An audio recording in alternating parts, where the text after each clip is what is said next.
We are Saini.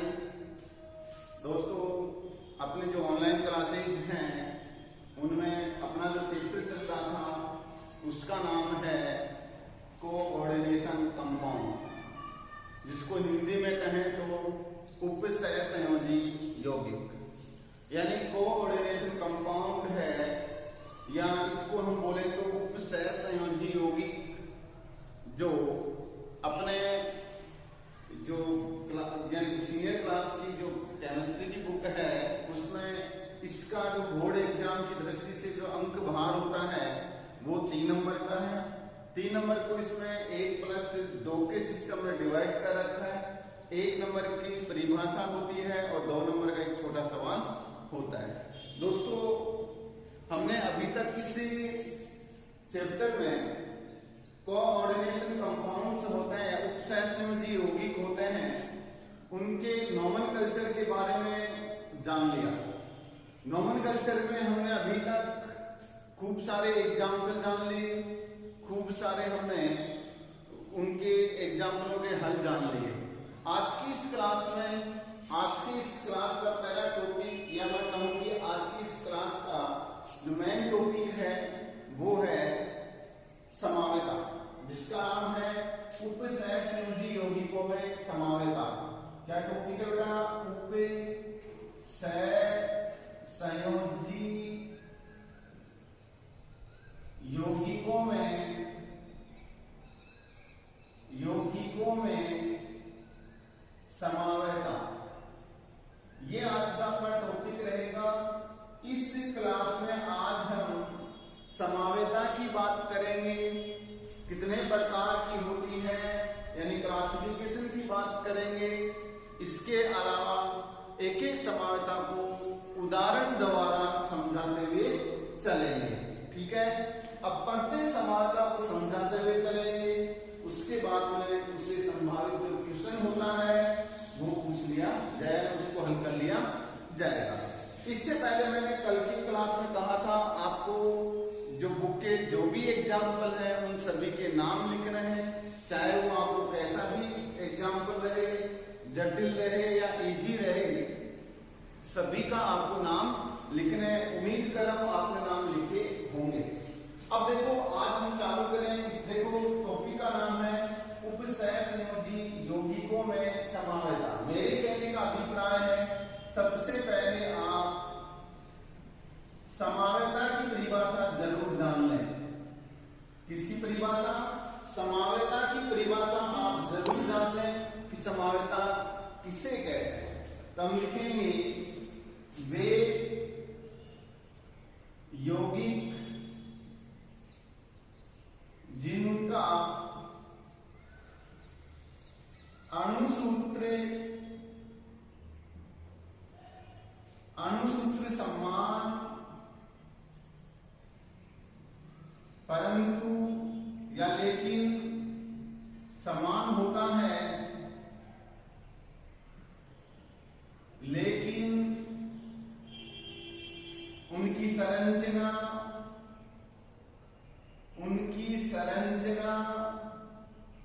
व त्रिविम व्यवस्था भिन्न भिन्न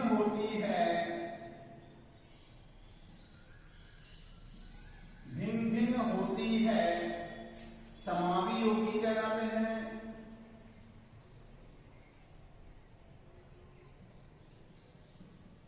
समावी यौगिक कहलाते हैं तथा इस घटना को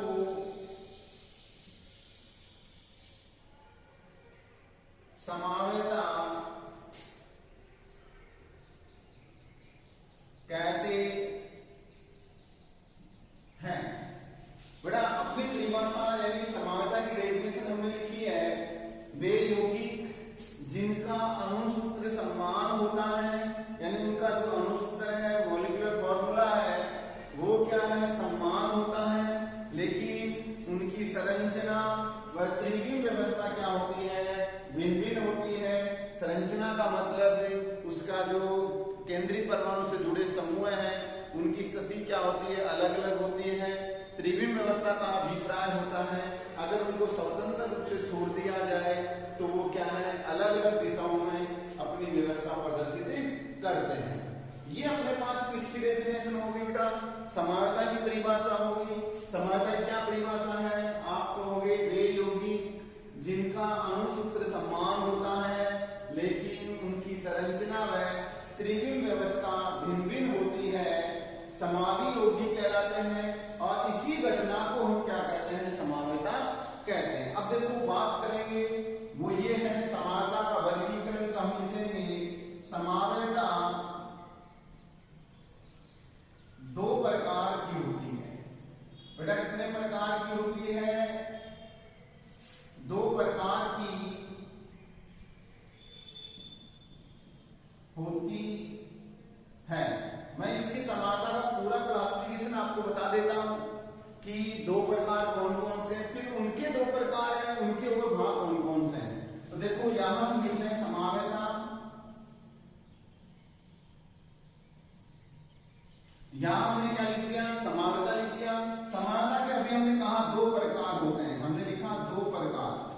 दो प्रकार कौन कौन से, उनकी चर्चा करते हैं। देखो नाम लिखा हुआ है संरचना व त्रिविम, तो हम यहां लिखेंगे संरचनात्मक समानता, संरचनात्मक समानता। और एक दूसरा प्रकार हम लिखेंगे, देखो त्रिविम लिखा हुआ है, इसका मतलब से कि लिखेंगे त्रिविम समानता। ठीक है बेटा, अपने पास दो प्रकार हो गए, पहला था संरचनात्मक समानता और दूसरी हमने लिख दी त्रिविम समानता। अब संरचनात्मक समानता है, इसके भी कुछ भाग हैं, इन भागों में लिख रहा हूं यहां। जैसे पहला लिखूं मैं आयनन समानता। पहला समानता कौन सी है, आयनन समानता। दूसरी इसके बाद हम लिखेंगे बंधन, बंधन समानता। कौन सी समानता है, बंधन समानता है। तीसरी हम लिखें तो उसका नाम है हाइड्रेट, या इसी का नाम है जलीय, या इसी का नाम है विलायकन समानता। देखो मैंने इसमें तीन नाम लिखे बेटा, किसी भी नाम से पूछा जा सकता है। इसके बाद में अगला है उपसंयोजी समानता। उपसंयोजी समानता, इस प्रकार से हमने इसके चार भाग ले लिए, आयनन समानता, बंधन समानता, हाइड्रेट या जलीय या विलायकन समानता और उपसंयोजी समानता। अब हम बात करेंगे, हमारे पास है त्रिविम समानता। कौन सी है, त्रिविम समानता कितने प्रकार की होती है उसके बारे में बात करें तो ये भी क्या होती है, दो प्रकार है। इसकी एक तो प्रकार है वो है ज्यामितीय, ज्यामितीय समानता। एक प्रकार का कौन सा है, ज्यामितीय समानता। और दूसरा प्रकार हम लिखेंगे वो है प्रकाशिक, प्रकाशिक समानता। अपने पास कितने हो गए, इसके भी दो भाग हो गए। कौन कौन से हो गए, ज्यामितीय समानता और दूसरा कौन सा हो गया, प्रकाशिक समानता। पहला तो कौन सा हुआ, ज्यामितीय समानता और दूसरा कौन सा हुआ, प्रकाशिक समानता। अब देखो ज्यामितीय समानता के भी दो भाग होते हैं, एक तो होता है समकक्ष और एक होता है विपक्ष। एक तो कौन सा होता है, समकक्ष होता है और एक कौन सा होता है, विपक्ष। समकक्ष को हम मुख्य रूप से शीर्ष द्वारा व्यक्त करते हैं और इसको हम ट्रांस द्वारा व्यक्त करते हैं। ठीक है, तो अपने पास देखो हमने सबसे पहले क्या किया, अपना टॉपिक था उपसय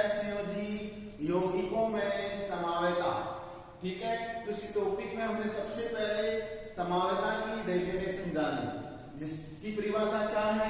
वे यौगिक जिनका अणुसूत्र समान होता है लेकिन उनकी संरचना व त्रिविम व्यवस्था भिन्न भिन्न होती है, लेकिन उनकी संरचना व त्रिविम व्यवस्था भिन्न भिन्न होती है, समावी यौगिक कहलाते हैं तथा इस घटना को समावेता कहते हैं।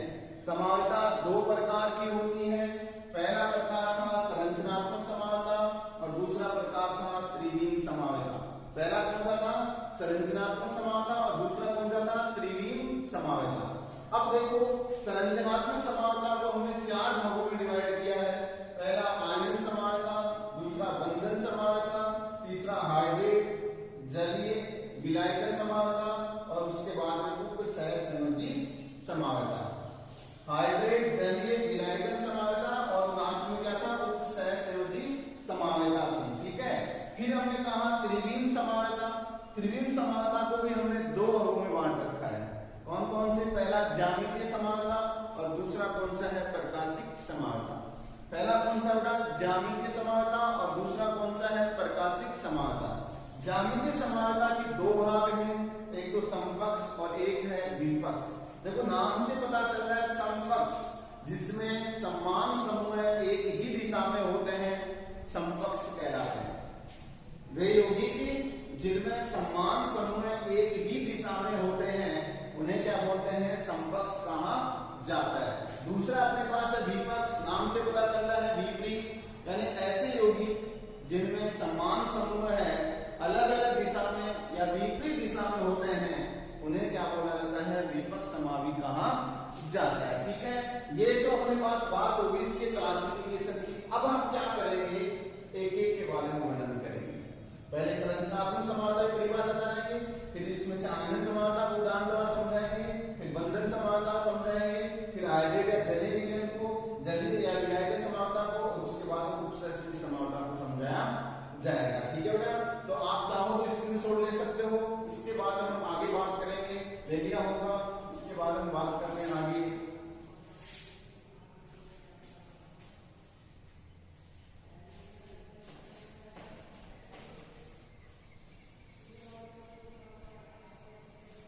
अब हम बात करेंगे, सबसे पहले हमारा पहला भाग है जिसका नाम है संरचनात्मक समावेता। हम लिखेंगे संरचनात्मक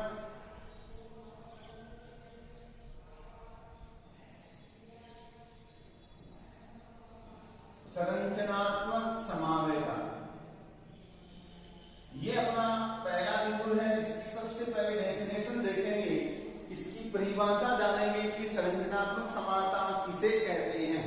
फिर इसका प्रकार आपको पता है, चार प्रकार होते हैं, उनकी बात हम कर लेंगे। लेकिन पहले देखो इसमें स्पष्ट लिखा हुआ है संरचनात्मक, मतलब ये हो गया, सीधी सी बात है। अणुसूत्र तो क्या होगा? अणुसूत्र तो क्या होगा? समान। आपको बेटा याद रखना है, अणुसूत्र तो क्या रहेगा? समान। लेकिन यौगिकों की क्या अलग अलग रहेगी? यौगिकों की संरचना क्या रहेगी? संरचना कैसी रहेगी? भिन्न भिन्न रहेगी। ठीक है, तो देखो अपने पास हम बात क्या करेंगे? संरचनात्मक समावेता का अभिप्राय है ऐसे यौगिक जिनके अणुसूत्र तो क्या होते हैं? समान। ऐसे यौगिक जिनके अणुसूत्र तो क्या होते हैं? समान होते हैं, लेकिन क्या होती है? उनकी संरचना क्या होती है? भिन्न भिन्न होती है। ऐसे यौगिकों को संरचनात्मक समावी कहेंगे तथा इस घटना को हम कहेंगे संरचनात्मक समावेता। इस घटना को क्या बोलते हैं? संरचनात्मक समावेता। और फिर क्या कहेंगे? ये अपने पास रह जाएंगे। ठीक है, अब इसकी परिभाषा जानते हैं। तो देखो ये तो अपने पास जिसके लिए बेटा जिनकी ये चीज समझ में आ गई वो आराम से इसकी परिभाषा लिख सकता है। क्या आप लिखोगे? वे यौगिक क्या लिखोगे? वे यौगिक जिनके अणुसूत्र समान परंतु संरचना भिन्न भिन्न होती है।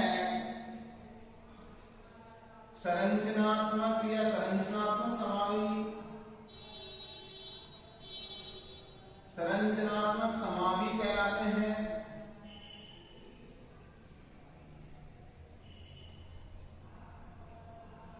संरचनात्मक समावी कहलाते हैं तथा इस घटना को संरचनात्मक समावेता कहते हैं। देखो हमने डेफिनेशन डाल ली, इसकी परिभाषा बेटा आपकी समझ में आ गई होगी, एकदम से सरल परिभाषा है। वो ये है, क्या वे यौगिक जिनके अणुसूत्र तो क्या है समान, लेकिन क्या है संरचना क्या है भिन्न भिन्न है, उसे क्या बोलेंगे संरचनात्मक समावता कहते हैं। देखो संरचनात्मक समावता को 4 भागों में बांटा था हमने। इसमें पहली समावता हम पढ़ेंगे कौन सी बेटा, आप पढ़ोगे आयनन समावेता। क्या पढ़ोगे आयनन समावेता। देखो नाम से पता चल रहा है आयनन, मतलब ये हो गया आयन क्या रहेंगे अलग अलग रहेंगे, ऋणात्मक आयन अलग अलग रहेंगे, आयन क्या करेंगे अलग अलग रहेंगे। मैं ऐसा कहता हूं कि जो समन्वय मंडल है उसके बाहर ऋणात्मक आयन क्या रहेंगे भिन्न भिन्न रहेंगे और अणुसूत्र क्या रहेगा समान रहेगा। ऐसे यौगिकों को आयनन समावी कहेंगे तथा इस घटना को क्या कहेंगे आयनन समावेता कहते हैं। तो हम क्या परिभाषा कहेंगे, वे यौगिक, वे यौगिक या वे उपसर्ग के लिए बोलते हैं वे यौगिक जो जलीय विलयन में, जलीय विलयन में अलग अलग या भिन्न भिन्न आयनों का परीक्षण देते हैं, आयन समावी कहलाएंगे। आयनन समावी कहलाते हैं। देखो आप ये कहोगे वे यौगिक जो क्या है जलीय विलयन में अलग अलग आयनों का परीक्षण देते हैं, लेकिन उनका क्या है अणुसूत्र क्या रहता है, अणुसूत्र समान, परंतु जलीय विलयन में क्या करेंगे अलग अलग आयनों का परीक्षण देते हैं, उसे क्या बोलेंगे आयनन समावी कहा जाता है। ठीक है, देखो याद रखना आयनन समावेता में हम क्या कहेंगे, इस समावेता में, इस समावेता में उपसह संयोजी यौगिक, उपसह संयोजी यौगिक कौन से उपसह संयोजी यौगिक के आयनिक मंडल में अलग अलग आयन उपस्थित होते हैं, अलग अलग आयन उपस्थित होते हैं या आयनिक मंडल में क्या है आयन अलग अलग है, अणुसूत्र तो क्या रहेगा समान, लेकिन क्या होगा आयनिक मंडल में आयन क्या है अलग अलग। जैसे मान लो फॉर एग्जाम्पल मैं ले लेता हूं, मेरे पास एग्जाम्पल के रूप में मैं ले रहा हूं, अपने पास है, मैं ये लिख देता हूं, ये कोष्टक बना दिया हमने, यहां लिखता हूं CR, फिर यहां लिखता हूं कोष्टक NH3 लिख देता हूं, फिर इसके अलावा तो 5 यहां लिखता हूं CH और यहां लिखता हूं SO4।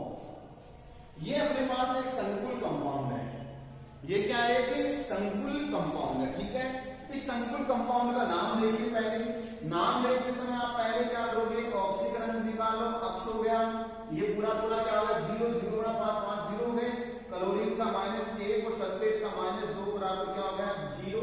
हम क्या लिखेंगे अक्स -3 बराबर 0, अक्स बराबर 3। बेटा पहला नाम अपना क्या हो गया ऑक्सीकरण अंग निकाल दिया हमने, नाम लिख लो अंग्रेजी में वाला के अनुसार ये एमीन है, तो हम क्या लिखेंगे पेंटा एमीन, पेंटा एमीन, क्लोरिडो, क्लोरिडो, ठीक है, इसका नाम क्या है क्रोमियम, क्रोमियम।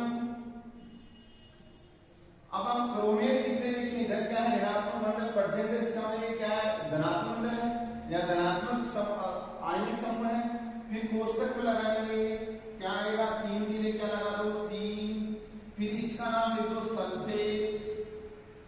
बेटा ये इसका क्या हो गया, नाम हो गया, आपको नाम लिखना है। अब इसका जलीय विलयन देखो, आपको नहीं पता है, हम एक बार पीछे चलते हैं। संकुल यौगिक पढ़े थे, उस समय हमने कहा था संकुल यौगिक है वो जल में आंशिक विलय होते हैं। संकुल यौगिक क्या होते हैं, जल में आंशिक विलय होते हैं। कहने का अभिप्राय, जब संकुल यौगिकों को जल में डाला जाएगा, किसमें, जल में, किनको, संकुल यौगिकों को जल में डाला जाएगा, तो क्या होगा, एक तो क्या होगा, धनायन या ऋणायन प्राप्त होगा और एक साथ में संकुल आयन प्राप्त होगा। एक तो क्या रहेगा, या तो धनायन प्राप्त हो जाएगा तो संकुल आयन ऋणात्मक प्राप्त होगा, या ऋणायन प्राप्त हो जाएगा तो संकुल आयन क्या रहेगा, धनात्मक आयन प्राप्त होगा। ठीक है, तो हम जैसे मान लो आंशिक रूप से इसका जलीयोजन होगा, तो अगर इसको जलीय विलयन में डाला जाए, हम लिख देते हैं जलीय विलयन। अब इसको क्या कर दिया हमने, इसका जलीय विलयन लेंगे तो क्या होगा, क्रोमियम तो अलग हो जाएगा, NH3 Cl, यहाँ पर 2 प्लस SO4 2 माइनस। अब देखो ध्यान देना, ये तो क्या हो गया बेटा, इसका तो क्या बोलेंगे, संकुल आयन बोलेंगे। ये तो कौन सा हो गया बेटा, संकुल आयन। क्या हुआ बेटा, संकुल आयन हो गया ना बेटा, ये तो संकुल, और ये क्या हो गया, सल्फेट, यानी ये क्या हो गया, ऋणायन हो गया सल्फेट, ये है ऋणायन। क्लियर बात, तो एक तो क्या हो गया, संकुल आयन बना, और एक क्या बना, ऋणायन। अब देखो संकुल आयन में क्लोराइड का फ्रिक्शन नहीं देगा, क्योंकि क्लोराइड अकेला नहीं है, क्लोराइड के साथ एमीन भी है, ये इसका जलीयोजन हुआ ही नहीं है, कंप्लीट रूप से इसका जलीयोजन नहीं हुआ, इसलिए कभी भी क्लोराइड का फ्रिक्शन नहीं देगा। किसका फ्रिक्शन देगा, केवल सल्फेट का फ्रिक्शन देगा। इसका परीक्षण देता है, परीक्षण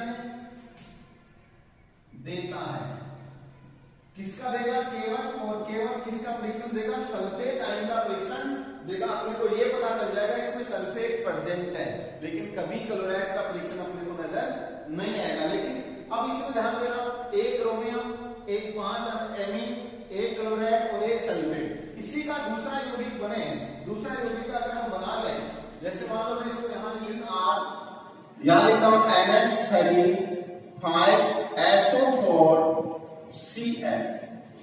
अब एक चीज ध्यान देना, इसमें और इसमें डिफरेंस किस बात का है, इसमें इस संकुल में, संकुल फर्स्ट और संकुल सेकंड, इन दोनों संकुल में डिफरेंस किस बात का है। पहले तो इसका अनुभाग देखो, अनुसूत्र देखो, एक क्रोमियम है, एक क्रोमियम है, सेम है, 5 एमीन है, 5 एमीन है, ये भी सेम है, एक सल्फेट है, एक सल्फेट है, ये भी ठीक है, एक क्लोराइड है, एक क्लोराइड है। अनुसूत्र दोनों का क्या है, समान। क्या है, समान। इसका नाम देख लो, पहले नाम देख रहे, इसका क्या है, अक्ष, इसका क्या हो गया 0, इसका माइनस का 2, इसका 1 बराबर क्या हो गया 0, तो अक्ष माइनस के 3 बराबर 0, अक्ष बराबर कितने हो गए 3।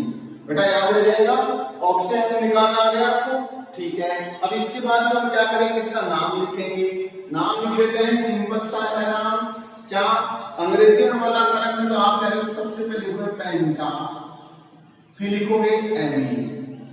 लो साहब अपने पास क्या हो गया, पेंटामीन लिखा गया, फिर इसका नाम क्या लिखोगे, सल्फेटो, सल्फेटो लिख दिया, फिर कोष्टक में क्या लिखोगे, क्रोमियम, क्रोमियम लिखने के बाद में कोष्टक में क्या लिखोगे, थर्ड क्यों आया, क्योंकि इसकी ऑप्शन कितनी है, थर्ड है। फिर आप यहाँ लिखोगे क्लोराइड, क्लोराइड। अब देखो ध्यान देना, नाम में ध्यान देना, यहाँ तो ऋणात्मक आयन क्या है, क्लोराइड, और यहाँ पर क्या है, सल्फेट है, डिफरेंस आ गया। अब इसमें क्या कहोगे, इसका जलीय विलयन ले लो, आप कहोगे ये तो साहब हमने इसका जलीय विलयन ले लिया, ये है जलीय विलयन, कौन सा बेटा इसका, ये हमने क्या ले लिया, इसका जलीय विलयन लिया, तो क्या होगा, इसमें क्या होगा, हम क्या लेंगे, CrNH3 ये 5 और SO4 प्लस और क्या है साथ में Cl माइनस, ये तो क्या हो गया हमारे पास, हम कहेंगे संकुल आयन है, ये तो कौन सा है, संकुल आयन, और ये कौन सा है, ऋणायन। अब ध्यान देना, अपने पास यहाँ तो ऋणायन कौन था सल्फेट, और यहाँ ऋणायन कौन है, क्लोराइड। यहाँ हमने कहा था क्लोराइड का परीक्षण नहीं देगा, ये क्लोराइड का परीक्षण नहीं देगा क्योंकि ये समन्वय मंडल में प्रेजेंट है, इसका जलयोजन नहीं हुआ है। और यहाँ किसका परीक्षण नहीं देगा, ये सल्फेट का परीक्षण नहीं देगा क्योंकि ये क्या है, समन्वय मंडल में इसका परीक्षण यानी ये इसका जलयोजन नहीं होगा। लेकिन ये किसका परीक्षण देगा, हम क्या लिखेंगे, ये क्या करेगा, इसका परीक्षण दे देगा, क्लोराइड का परीक्षण देता है। ठीक है। अब देखो डिफरेंस दोनों के बीच में। सबसे पहली बात, क्या इस शर्त की पालना हो रही है? पहली बात अपने पास अणुसूत्र समान, अणुसूत्र दोनों की समान है, पहले हम क्या करेंगे, पालना हो रही है। ठीक है। दूसरा हम क्या है, यौगिक की संरचना भिन्न है, यानी संरचना यौगिक क्या भिन्न होती है, लेकिन इसमें आयन क्या रहेंगे, जलीय विलयन में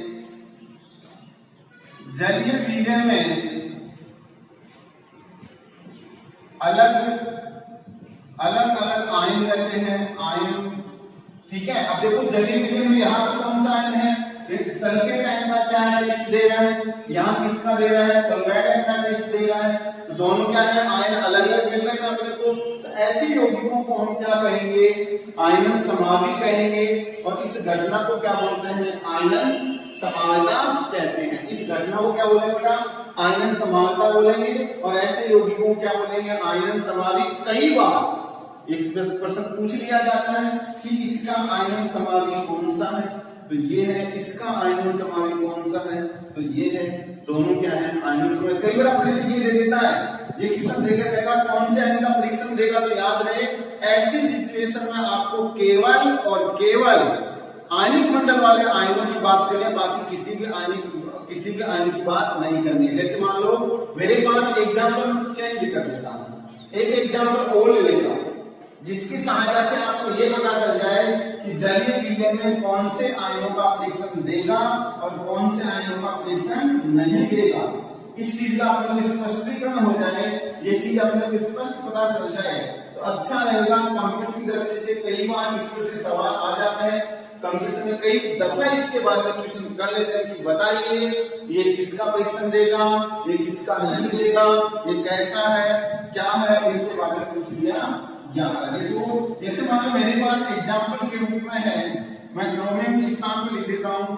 जैसे ये बड़ा पोस्टर ले लिया हमने, ठीक है, यहाँ लिखा हूँ Cu लिख देता हूँ, यहाँ इसके स्थान पर लिखेंगे NH3 लिख देता हूँ, इसके 2 लगा देता हूँ, यहाँ En लगा देता हूँ, इसके भी 2 और साथ में लिख देता हूँ, चलो Cl2 लिख देता हूँ। ठीक है। अब अपने से कई दफा सवाल पूछेगा कि ये संकुल कंपाउंड है, जलीय विलयन में आयन देता है, जलीय विलयन में कौन सा आयन देगा, कौन सा आयन का परीक्षण देगा। याद रहे जलीय विलयन में चाहे कोई भी संकुल कंपाउंड रहे, वो जलीय विलयन में इन्हीं का परीक्षण देगा। इनका परीक्षण समन्वय मंडल वाले आयनों का परीक्षण नहीं देता है। समन्वय मंडल वाले आयनों का परीक्षण क्यों नहीं देगा, क्योंकि इनका जलीय में ये बड़ा कोष्ठक है, ये ऐसा का ऐसा बना रहता है, इसका आयनीकरण नहीं होता है। केवल या तो ये वहां नहीं करते या फिर घर वाले वहां नहीं करते, इनका ही टेस्ट देगा, बाकी किसी का टेस्ट भी नहीं देगा। ठीक है ना, ये अपने को याद रखना। ऐसे कई बार अपने से ऐसे सवाल पूछ लेते हैं, आपको ऐसे सवालों का उत्तर आना चाहिए। तो ये किसका केवल किसका देगा टेस्ट, क्लोराइड का देगा। किसका टेस्ट देगा, क्लोराइड का टेस्ट देगा। दूसरी बात, एक सिद्धांत आता है वर्णन सिद्धांत। एक कौन सा आता है, वर्णन सिद्धांत आता है। वर्णन सिद्धांत के अनुसार ये जो आयनिक मंडल में ये आयनिक है, ऋणायनिक है, ऋणायनिक मंडल में जो भी प्रेजेंट है उनको प्राथमिक संयोजकता कहते हैं, और माइनस जो भी यानी समन्वय मंडल का मान प्रेजेंट वहां द्वितीयक संयोजकता बोले जाएंगे। ठीक है ना, यानी जो वर्णन सिद्धांत में बात कह रहा है वो ये कहता है कि जो भी आयनिक मंडल में आयन प्रेजेंट है, ऋणायनिक आयन प्रेजेंट है, उनको सदैव क्या बोलेंगे, प्राथमिक संयोजकता बोलेंगे। क्या बोलेंगे, प्राथमिक संयोजकता बोलेंगे। ये क्या करेंगे कि जो अपना केंद्रीय परमाणु से ऑक्सीकरण की निर्धारण करने का कार्य इन्हीं का है, लेकिन जो अंदर लिगेंड प्रेजेंट है उनको क्या बोलेंगे, हम द्वितीयक संयोजकता बोलेंगे। द्वितीयक संयोजकता क्या करता है, उसकी समन्वय संख्या दर्शाता है। ये तो द्वितीयक संयोजकता किसको दर्शाएगा, समन्वय संख्या को दर्शाएगा, और ये क्या करता है, उसके आयनिक समूह को दर्शाता है। कई बार ऐसे भी क्वेश्चन कर लेते हैं कि किसका कार्य करेगा, तो आपको पता चल जाएगा ये क्लोराइड है, Cl2 प्राथमिक संयोजकता है, बाकी ये दोनों कैसे हैं, द्वितीयक संयोजकता कार्य करेंगे। इस प्रकार से बेटा हमने क्या कर लिया, एक प्रकार की संयोजकता है उसका नाम है आयन समानता, वो हमने कंप्लीट कर ली। उम्मीद कर रहा हूं आपके समझ में आएगी और कंपटीशन का सवाल भी आपके समझ में आया होगा। ठीक है, जैसे मान लो हम कहें कि अब इसके बारे में आगे बात करें और हम तो देखो अब हम बात करें, जैसे मैंने आपसे कोई सवाल पूछ रहे, आपके पास सवाल है के को अपना एग्जांपल FeCN6, इसमें से ये कहा जाए Cn है वो किसका कार्य कर रहा है, इसमें से ऑप्शन बना दे, ए लगाकर अपने से कह दे Cn प्राथमिक संरचना है, प्राथमिक संरचना है, दूसरा बी लगाएंगे Cn द्वितीयक संरचना है, तीसरा सी लगाकर लिख दे, अपने पास सी लगाकर लिख दे के पोटेशियम क्या करता है, आयनिक समानता दर्शाता है, ये आयनिक संयोजकता दर्शाता है, संयोजकता दर्शाता है, और डी लगाकर लिख दे के है वो क्या करता है, आयनिक बंधन वाला के पोटेशियम है वो क्या करता है, इनमें की द्वितीयक संरचना बनाता है, ऐसा बोलते हैं, या हम कहते हैं के का काम क्या है, यहाँ पर संयोजकता बनाना। ऐसे सवाल पूछ लिए जाए या उपरोक्त में से कोई कह दे कोई नहीं तो कोई भी नहीं, उपरोक्त में कोई नहीं तो हम क्या कहेंगे, Cn इसका कार्य करेगा, ये Cn क्या है, समन्वय संख्या को दर्शा रहा है ना, इसको दर्शा रहा है समन्वय संख्या को, समन्वय संख्या आते क्या कहेंगे, ये कैसा है, द्वितीयक संयोजकता का कार्य करेगा। ठीक है, और द्वितीय संयोजकता का कार्य करके इसका उत्तर क्या हो जाएगा, बी हो जाएगा। ऐसे सवाल कई दफा अपने से पूछ लिए जाते हैं और कंपटीशन में यही क्वेश्चन आते हैं, कोई बाहर से क्वेश्चन नहीं आता, इसी से संबंधित आते हैं, तो याद रहे आपको आयन समानता इंपोर्टेंट है तो आपको आनी चाहिए। ठीक है, अब इसके बाद हम अगली समानता की बात करते हैं, नेक्स्ट समानता नंबर 2 की बात करते हैं। दूसरी समानता अपने पास है बंधन समानता, क्या लिखेंगे बेटा, दूसरी समानता हम पढ़ेंगे बंधन समानता, बंधन समानता, क्लियर।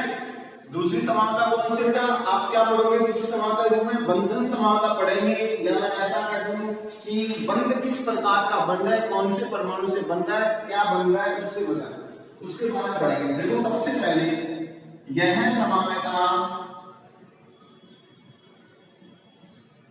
यह समानता उभय तंतुक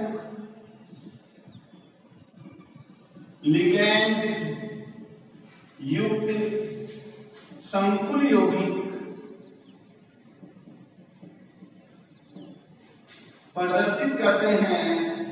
पहला सबसे इंपोर्टेंट बात है, ये भी सबसे इंपोर्टेंट बात है इसमें क्या, कि यह समानता उभय तंतुक लिगैंड युक्त संकुल यौगिक प्रदर्शित करते हैं, बाकी कोई नहीं करेगा। पहचान आपको ये देखना है उभय तंतुक लिगैंड है या नहीं है, अगर है तो कौन सा समानता दर्शाएगा, बंधन समानता, अगर नहीं है तो बंधन समानता कभी भी नहीं दर्शाएगा। बात ये आती है हमारे पास दिक्कत ये कि इसको कहते किसे हैं, तो हम बात करेंगे उभय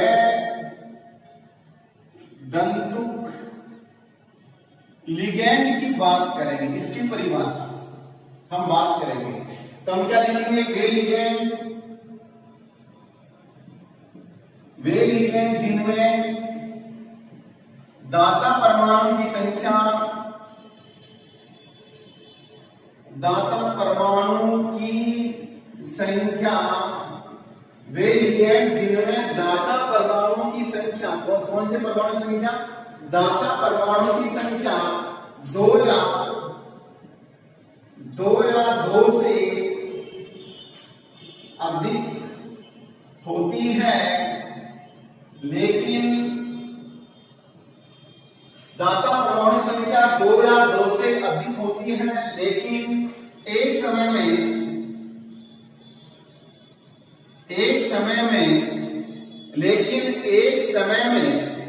दाता परमाणु कितनी होती है, 2 या 2 से अधिक, लेकिन एक समय में केंद्रीय धातु परमाणु से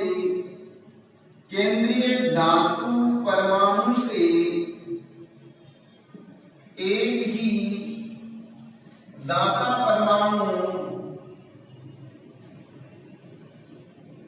उपसहसंयोजी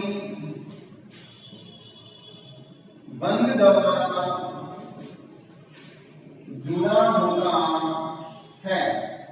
यानी आप ये कहोगे कि दाता परमाणु में संख्या क्या रहे, 2 या 2 से अधिक रहे, लेकिन एक समय में एक ही दाता परमाणु क्या करता है, केंद्रीय धातु परमाणु से उपसंयोजी बंध बनाता है। ठीक है, एक समय में एक ही दाता परमाणु केंद्रीय धातु परमाणु से बंध बनाता है या उपसंयोजी बंध बनाता है। जैसे मैं ऐसा कह दूं, बनाता हो,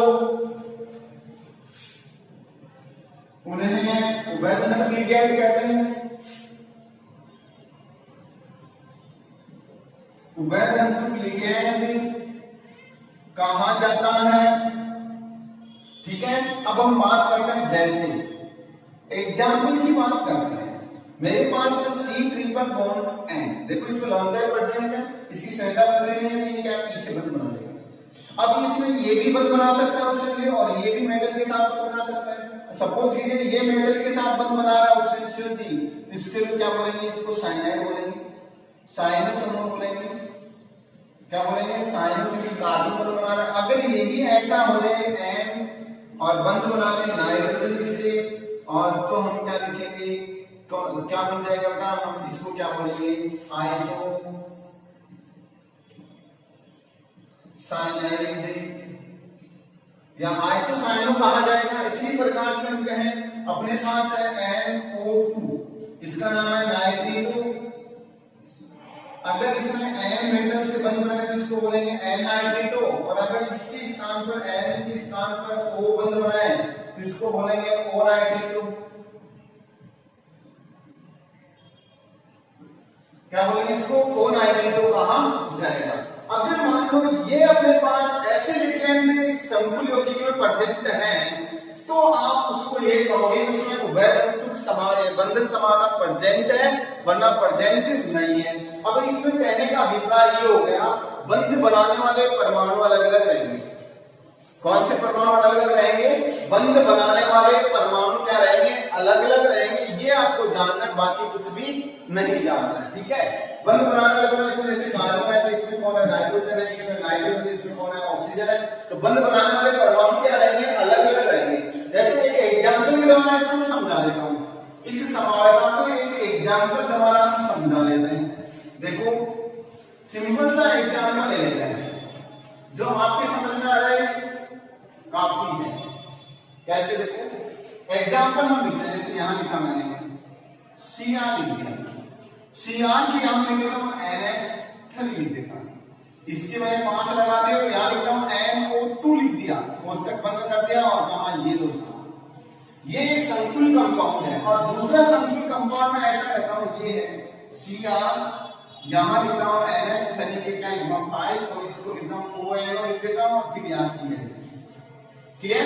अब इसमें चीज ध्यान देने की बात की है, क्या इधर भी क्लोराइड और इधर भी क्लोराइड, आयनिक समानता तो नहीं है, आयनिक समानता तो नहीं है क्योंकि दोनों में सेम आयन प्रेजेंट है।